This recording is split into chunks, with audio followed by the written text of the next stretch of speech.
السلام علیکم دوستو، آج کی کہانی کا نام ہے قائد اعظم محمد علی جناح۔ قائد اعظم محمد علی جناح برصغیر کی تاریخ کے وہ عظیم رہنما ہیں جنہوں نے اپنی انتھک محنت، پختہ عزم اور غیر متزلزل قیادت سے مسلمانوں کو ایک علیحدہ وطن دلایا۔ ان کی زندگی جدوجہد، قربانی اور قیادت کی بہترین مثال ہے، جس نے نہ صرف برصغیر کے مسلمانوں کو آزادی دی بلکہ دنیا کے نقشے پر ایک نیا ملک پاکستان کا اضافہ بھی کیا۔ محمد علی جناح 25 دسمبر 1876 کو کراچی میں پیدا ہوئے۔ وہ ایک متوسط خاندان سے تعلق رکھتے تھے اور ان کے والد جناح پوجا ایک تاجر تھے۔ بچپن سے ہی جناح ذہین اور محنتی تھے۔ وہ ہمیشہ سے کچھ بڑا کرنے کی خواہش رکھتے تھے۔ ابتدائی تعلیم کے بعد انہیں اعلیٰ تعلیم کے لیے انگلینڈ بھیجا گیا، جہاں انہوں نے قانون کی تعلیم حاصل کی۔ اس دوران انہوں نے نہ صرف تعلیم میں کمال حاصل کیا بلکہ یورپی تہذیب و تمدن کا مشاہدہ بھی کیا، جس نے ان کے وژن کو وسیع کیا۔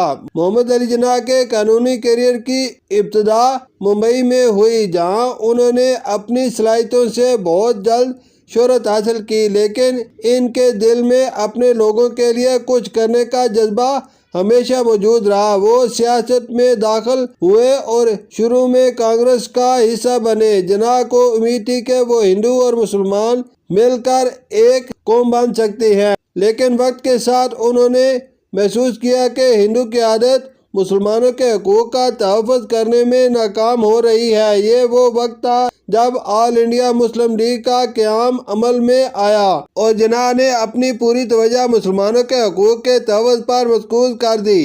ان کی قیادت میں مسلم لیگ نے مسلمانوں کو ایک پلیٹ فارم پر متحد کیا۔ جناح نے یہ باور کرایا کہ مسلمان ایک الگ قوم ہیں، ان کا مذہب، ثقافت اور روایات ہندوؤں سے مختلف ہیں اور انہیں ایک علیحدہ ریاست کی ضرورت ہے جہاں وہ اپنی زندگی اپنے اصولوں کے مطابق گزار سکیں۔ قائد اعظم نے دو قومی نظریہ پیش کیا جو اس بات پر زور دیتا تھا کہ ہندو اور مسلمان دو مختلف قومیں ہیں۔ انہوں نے اپنی تقریروں اور تحریروں کے ذریعے مسلمانوں میں خود اعتمادی پیدا کی۔ وہ ہمیشہ سچ بولتے، محنت کرنے اور اپنے مقصد پر قائم رہنے کی تلقین کرتے تھے۔ ان کی قیادت میں 1940 میں لاہور کے تاریخی اجلاس میں قرارداد پاکستان منظور ہوئی، جس نے مسلمانوں کی جدوجہد آزادی کو ایک نیا رخ دیا۔ محمد علی جناح کی شخصیت کا سب سے نمایاں پہلو ان کی اٹل قیادت اور اصول پسندی تھی۔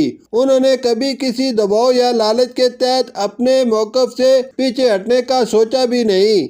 ان کی بے لوث قیادت نے مسلمانوں کو ایک مضبوط پلیٹ فارم مہیا کیا۔ وہ دن رات محنت کرتے رہے اور اپنی صحت کی پرواہ کیے بغیر اپنی قوم کی رہنمائی کرتے رہے۔ 1947 وہ تاریخی سال تھا جب قائد اعظم کی قیادت میں مسلمانوں نے آزادی حاصل کی اور پاکستان کا قیام عمل میں آیا، لیکن یہ آزادی آسانی سے نہیں ملی۔ لاکھوں مسلمانوں نے اپنی جان، مال اور گھر قربان کیے۔ قائد اعظم نے اپنی تقریر میں کہا، پاکستان کا قیام مسلمانوں کی قربانیوں کا نتیجہ ہے اور یہ ہمارا فرض ہے کہ ہم اس ملک کو اسلامی اصولوں کے مطابق چلائیں۔ آزادی کے بعد قائد اعظم پاکستان کے پہلے گورنر جنرل بنے۔ انہوں نے نوزائیدہ ریاست کو مضبوط بنیادوں پر کھڑا کرنے کے لیے دن رات محنت کی۔ ان کا وژن ایک ایسا پاکستان تھا جہاں ہر مذہب، فرقے اور قومیت کے لوگ امن و سکون سے رہ سکیں۔ انہوں نے مساوات، انصاف اور دیانتداری کو قومی ترقی کی بنیاد قرار دیا، لیکن بدقسمتی سے قائد اعظم کی صحت آزادی کے بعد بگڑنے لگی۔ انہوں نے اپنی پوری زندگی قوم کی خدمت کے لیے وقف کر دی تھی اور اب ان کا جسم تھکن کا شکار ہو چکا تھا۔ 11 ستمبر 1948 کو قائد اعظم ہم سے رخصت ہو گئے، لیکن ان کے دیے گئے اصول اور قربانیاں ہمیشہ یاد رکھی جائیں گی۔ قائد اعظم محمد علی جناح کی زندگی ہم سب کے لیے ایک مشعل راہ ہے۔ ان کی قیادت، قربانی اور اخلاص ہمیں یہ سکھاتے ہیں کہ اگر اگر انسان اپنے مقصد میں خلوص اور محنت سے کام کرے تو کوئی بھی رکاوٹ اسے کامیابی سے نہیں روک سکتی۔ پاکستان جو آج دنیا کے نقشے پر ایک حقیقت ہے، قائد اعظم کی بے مثال قیادت کا نتیجہ ہے۔ قائد اعظم کا مشہور قول ایمان، اتحاد اور تنظیم آج بھی ہماری رہنمائی کرتا ہے۔ اگر ہم ان کے دیے ہوئے اصولوں پر عمل کریں تو پاکستان کو ترقی اور خوشحالی کی منزل پر پہنچا سکتے ہیں۔ قائد اعظم ہمیشہ ہمارے دلوں میں زندہ رہیں گے اور ان کی قربانیوں کو کبھی فراموش نہیں کیا جا سکتا۔ شکریہ۔